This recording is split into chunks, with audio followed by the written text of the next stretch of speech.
Sometimes when something happens in your life, something that's a little frustrating or intense, you might notice how it affects you, how you feel.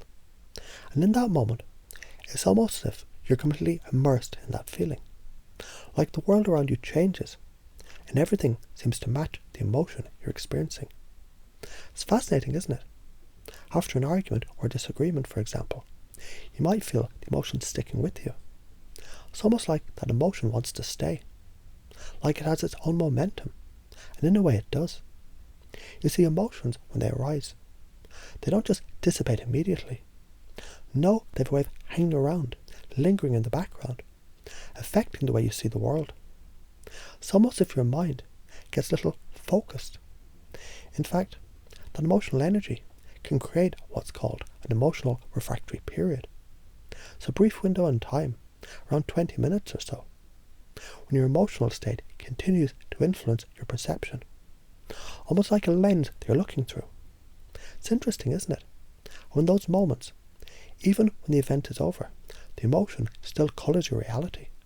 You might find yourself feeling angry, upset or frustrated, and suddenly anything that's said, anything that's done, might seem to trigger you again.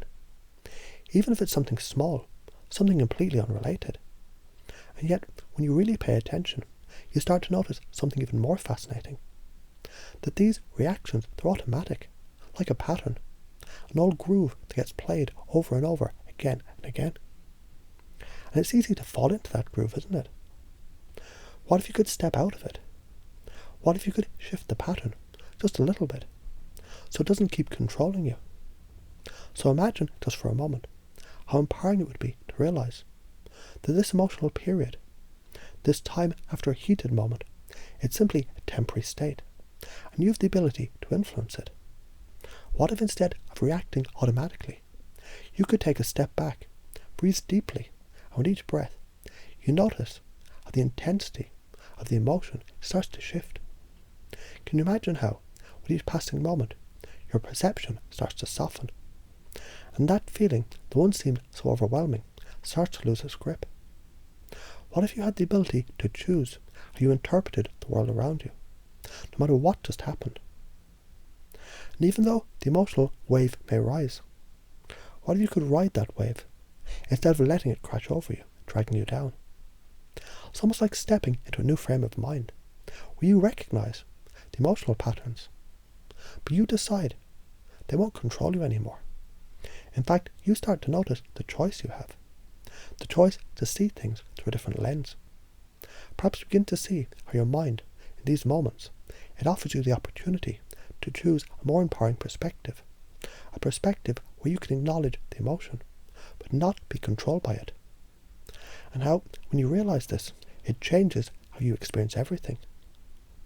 Isn't it interesting to think about how, even in moments of tension, you can reframe the experience? You might find, just by being aware of the refractory period, you can interrupt the automatic emotional loop. It's like catching yourself before you fall into a habitual reaction, and instead you can choose to respond in a way that's in alignment with your goals, your values, and your sense of peace. And the more you practice this, the easier it becomes. You begin to notice how your mind starts to anticipate those emotional waves, and instead of reacting, you pause, just long enough to create a new response. It's as if you start to move through the world with a deeper awareness. And isn't that awareness the key to transforming the way you feel, the way you experience every situation? So with each experience you encounter, each challenge or conversation, you start to become aware of the emotional refractory state. And notice that in the silence and the pause, there's the part to shift. Just like an artist has the ability to change the strokes on the canvas, you begin to paint your emotional landscape, choosing the colours, the intensity, the light, and the shadow with ease. You might even find, the more you recognise this process, the more you can shift your internal state, quickly, effortlessly. So much so that instead of being stuck in an emotional state, you start to notice the shifts.